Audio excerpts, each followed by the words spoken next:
CBSE 2026 sample paper में ये question आया है बच्चों। ये क्वेश्चन जो है एक कॉम्पिटिटिव बेस्ड क्वेश्चन है, कॉन्सेप्चुअल क्वेश्चन है।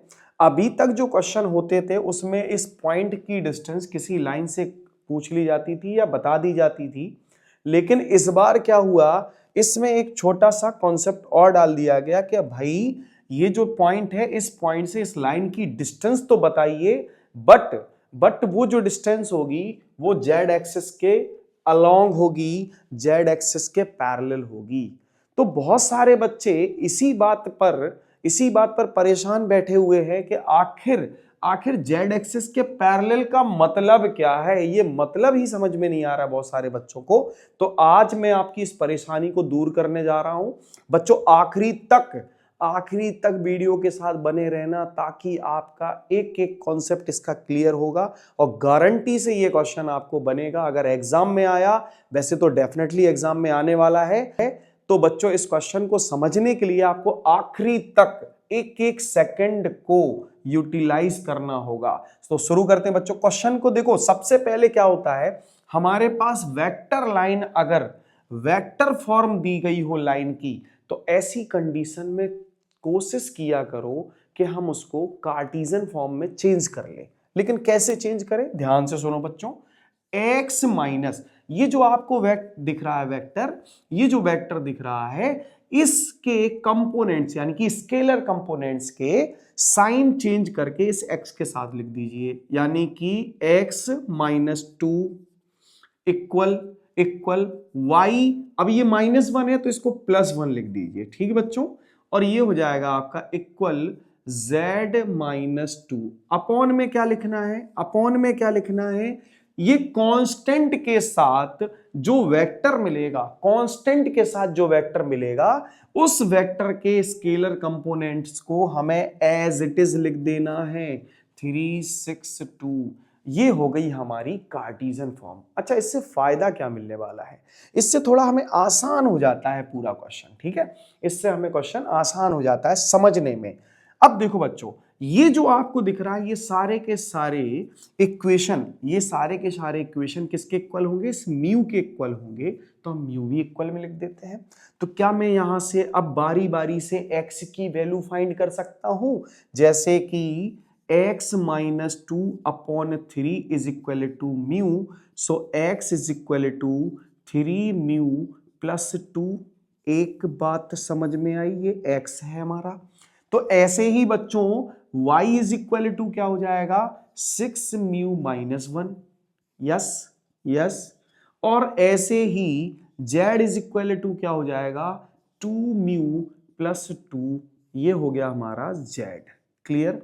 ये हमें x y z की वैल्यू मिल गई, या ये कह लीजिए कि ये x y z जो है ना, इस लाइन पर कोई पॉइंट है, any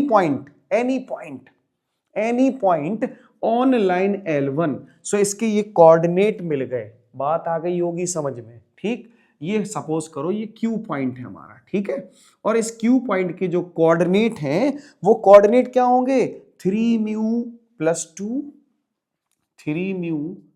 2 comma 6 mu minus 1 and 2 mu plus 2। ये हमारे एक्स वाई जेड ही तो है।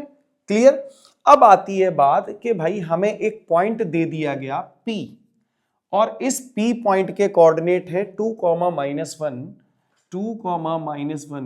3। इस पॉइंट से एक लाइन आएगी जो कि पैरेलल होगी जेड एक्सिस के। लो भाई, ये आ गई कोई लाइन जो कि जेड एक्सिस के पैरेलल है। क्लियर। इसी के अलोंग हमें इसकी डिस्टेंस निकालनी होगी। ये बात आ गई होगी समझ में। तो ये जो P से जो जेड एक्सिस के पैरेलल एक लाइन आई, ये हो गई L2। अब बात को समझे, यहां पर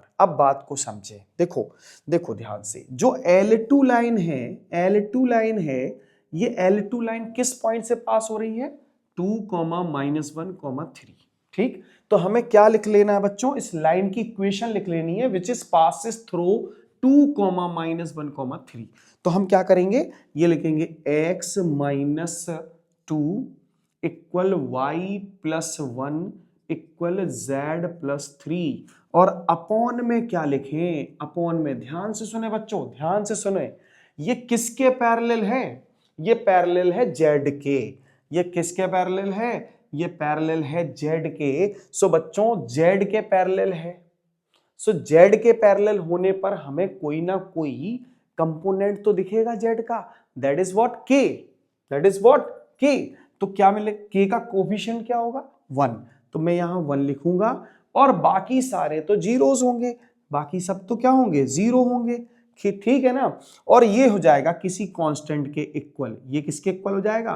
किसी कांस्टेंट लैम्डा के इक्वल हो जाएगा। फिर से समझो भाई, जब ये जेड एक्सिस के पैरेलल होगा, जेड एक्सिस के पैरेलल होगा, तो वहां पर हमें दिखेगा उसकी डायरेक्शन। वो डायरेक्शन क्या है? वो डायरेक्शन होगी आपकी के। ठीक भाई, जेड एक्स का यूनिट वेक्टर ले लीजिए ना, पैरेलल वेक्टर।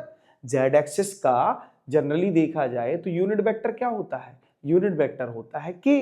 ठीक, तो हमें इस पॉइंट से पास होने वाली लाइन का पैरेलल वेक्टर ही तो चाहिए, और पैरेलल वेक्टर क्या होगा इसका? के। क्लियर। तो क्या मैं इसको लैम्डा के नहीं लिख सकता था? तो मैंने इसके साथ लैम्डा को में लिख दिया। अच्छा, बात समझ में नहीं आई हो तो मैं इसको वेक्टर फॉर्म में लिख दूं। कैसे? R vector is equal to 2i, जिस पॉइंट से पास हो रहा है, माइनस जे प्लस 3k। अब प्लस में बेटा इसके बाद क्या लिखते हैं? Vector b, lambda b. Lambda हो गया ये, और बी कौन भाई? के यूनिट वेक्टर। क्लियर, ये बात समझ में आ गई होगी। अच्छा, यहां से अब x की वैल्यू क्या आने वाली? भाई देखो, 0 का मल्टीप्लाई लैम्डा से तो 0 इज इक्वल टू 2। ये आ गई x की वैल्यू। y की वैल्यू क्या आने वाली है बच्चों? y की वैल्यू हमें मिलेगी -1। ये भी ठीक है। इसके बाद z की वैल्यू क्या मिलेगी? z की वैल्यू मिलेगी बच्चों लैम्डा -3। क्या ये बात सभी को क्लियर हो गई? क्या ये बात सभी को क्लियर हो गई? ठीक है ना। लैम्डा -3 मिलने वाला है हमको यहां पर z की वैल्यू। अब बात को समझो, ये भी x, ये भी x, ये भी y, ये भी y, ये भी z, ये भी z। अब क्या करें भाई? ये x इक्वल x होगा ना, होगा कि नहीं होगा? तो फिर भैया क्या मिला हमें? x equal x। तो इससे हमें क्या मिलने वाला है? 2 mu naught 3 mu plus 2, so mu equal 0। भाई देखो, दोनों के ये कॉमन पॉइंट ही तो है। कॉमन पॉइंट का मतलब इंटरसेक्शन पॉइंट, इसका मतलब Q ही तो दोनों का इंटरसेक्शन पॉइंट है। तो हमें यहां से Q के कोऑर्डिनेट मिलने वाले हैं। जैसे कि म्यू की वैल्यू आई 0, तो म्यू की वैल्यू जब 0 आएगी तो बच्चों x क्या होगा? 2, y क्या होगा? -1, एंड z क्या होगा? z भी हमारा 2 होगा। लो भाई, हो गया काम। तो हमें वो Q के कोऑर्डिनेट मिल गए, जिस कोऑर्डिनेट से हमें इस P की डिस्टेंस निकालनी थी, यानी कि PQ is equal to root 2 whole square plus -1 whole square. भाई प्लस आएगा ना यहाँ पर, ठीक।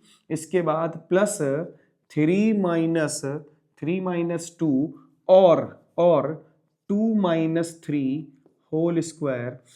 सो बच्चों PQ यहाँ क्या मिलने वाला है? देखो, ये हो गया 0, ये हो गया 0, ये हो गया -1 का स्क्वायर 1, और PQ इज इक्वल टू मिलेगा 1। सो बच्चों इनकी डिस्टेंस जो होगी ना, P की जो डिस्टेंस, वो 1 यूनिट होने वाली है। P की जो डिस्टेंस होगी Q से, वो कितनी होगी? 1 यूनिट होगी, जो कि Z एक्सिस के पैरेलल है। सो आई होप इसका सॉल्यूशन आपको क्लियर हो गया होगा। बच्चों अगर आपको वीडियो पसंद आए, वीडियो लाइक करें, चैनल सब्सक्राइब करें, साथ ही साथ बेल आइकन जरूर दबा लें, ताकि CBSE सैंपल पेपर का हर एक क्वेश्चन आप तक टाइम टू टाइम पहुंचता रहे। Thank you.